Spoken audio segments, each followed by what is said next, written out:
My name is Corinne. The first time I was assaulted, I was 18.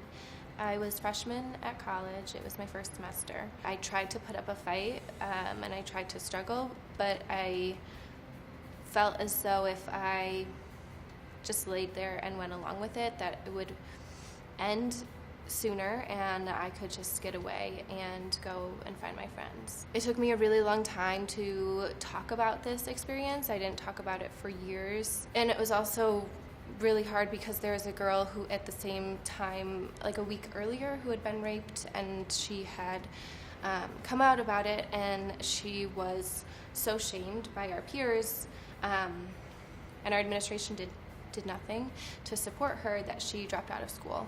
The second time that I was assaulted, I was 20 years old. I was studying abroad in Cape Town, South Africa.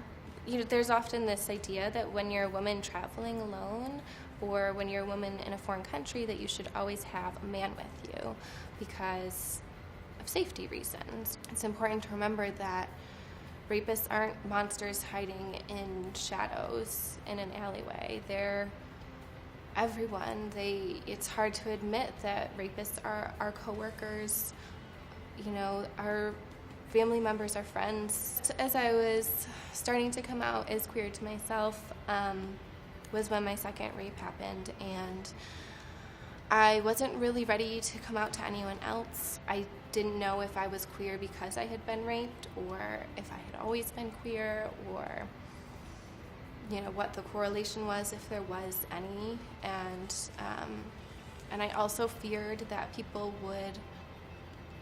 would say that I was gay because I had been raped by a man.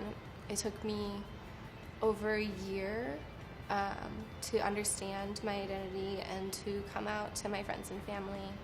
Someone that I had been dating, and I'd had a really triggering PTSD moment, and he said, "You are more than your body." And that was that changed my perspective on a lot of things. Because I so often felt like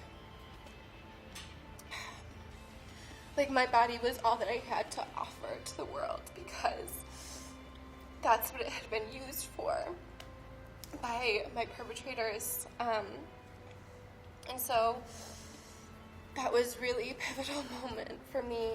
In telling my story as a queer survivor, I've found that I've met a lot of other queer survivors who haven't been able to or haven't felt comfortable telling their story. Hearing other people's stories and their healing process is so healing in and of itself. Rape sees no boundaries of gender, of race, of class privilege, of sexuality. I was really excited to be part of this project because I think that it's so important that we tell survivors' stories, and we tell all survivors' stories, because every experience with rape or sexual assault is different.